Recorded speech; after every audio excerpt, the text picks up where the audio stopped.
నాకు కొంచెం confusion sir. This is very commercial to me ఇలాంటి సినిమా. బట్ సంక్రాంతి సినిమా చేసిన తర్వాత కొంచెం కమర్షియల్ సినిమాలు చేద్దాము, ఎక్స్పెరిమెంట్ చేద్దాం అని ఒక చిన్న ధైర్యం వచ్చింది. లేకపోతే కొంచెం ఎప్పుడు తెలుగు సినిమాలు చూస్ చేయడంలో నేను కొంచెం భయపడతాను. ఓకే. ఎలా ఉంటుంది, ఆడియన్స్ ఎలాంటి సినిమా లైక్ చేస్తారు. But now I understood one thing, cinema బాగుంటే అది ఏ లాంగ్వేజ్, ఏ ఇండస్ట్రీ అయినా ఐ థింక్ ఆడియన్స్ యాక్సెప్ట్ చేస్తున్నారు అనేది ఒక క్లారిటీ మాత్రం వచ్చింది. ఓకే. బట్ 3 నెలలు తిప్పించే క్రమంలో మీకు ఏమిటి నచ్చింది, ఏమిటి నచ్చక మీరు అన్ని డౌట్లు మీకు వచ్చాయండి అని narrated the story? First narration కొంచెం క్లారిటీ లేకుండా చెప్పారు సార్. ఆయన ఫోన్లో చెప్పారు, నాకు తమిళ్లో వేరే చెప్పాడు.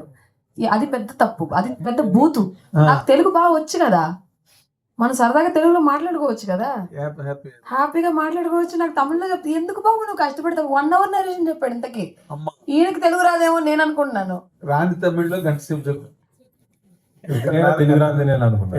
నాకు అర్థం అవ్వలేదు ఎందుకు చెప్తున్నాడు అబ్బా తమిళ్లో అని. దాంతో లాస్ట్కి ఒక క్వశ్చన్ అడిగా, ఒకే క్వశ్చన్ అడగచ్చాను. ప్లీజ్ మేడం అన్నాడు. మీకు తెలుగు వచ్చాను అడిగా, వచ్చు. అప్పుడు ఎందుకు బాబు ఇంతసేపు నాకు రాని తమిళ్లో చావబట్టాను తెలిసి తెలియకుండా